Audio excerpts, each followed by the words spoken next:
அனைவருக்கும் வணக்கம்.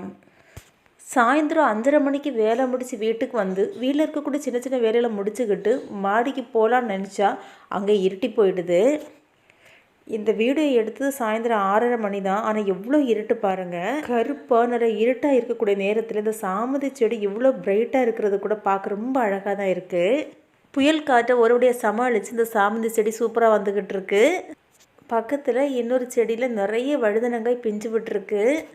கொஞ்சம் காய்க்குதோ நிறைய காய்க்குதோ, நம்ம மாடி தோட்டத்தில் விளைஞ்சா அது ஒரு கொண்டாட்டம்தான். கத்திரிக்காய் வளர்க்குறது கொஞ்சம் சவால் தான், நிறைய பூச்சிகள் வருது. நாமளும் சோர்வடையாமல் வளர்த்துட்டோன்னா கண்டிப்பாக கத்திரிக்காய் பறிக்கலாம். இது என்ன பூ தெரியுதாங்க? சொரக்காய் பூ தான். இந்த சொரக்காய் பூ சாயந்தரம் 6 மணிக்கு மேலே தான் பூக்கும். இருட்டுற வேலைக்கு மல்லிகைப்பூ பூக்கிற மாதிரி இவங்களும் பூத்துடுறாங்க.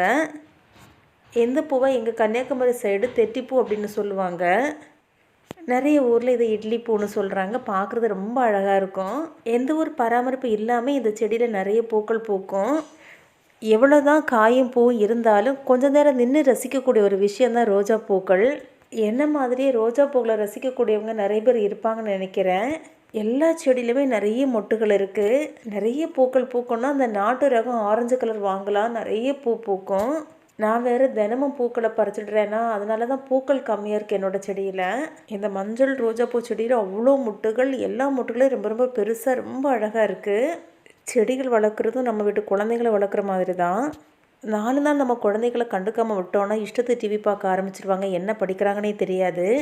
அதுபோல் தான் இந்த செடிகளை 4 நாள் பார்க்காம விட்டோன்னா இவங்க என்ன ஆவாங்கன்னே தெரியாது. இது பிரியாணி செடியா அப்படின்னு தெரிஞ்சவங்க சொல்லுங்கள். பிச்சு பார்த்தா எந்த ஒரு மனமும் இல்லை, ஆனால் குழம்புல போட்டால் மனம் இருக்குது. தோட்டம் மனதை லேசாக்கும். நன்றி, வணக்கம்.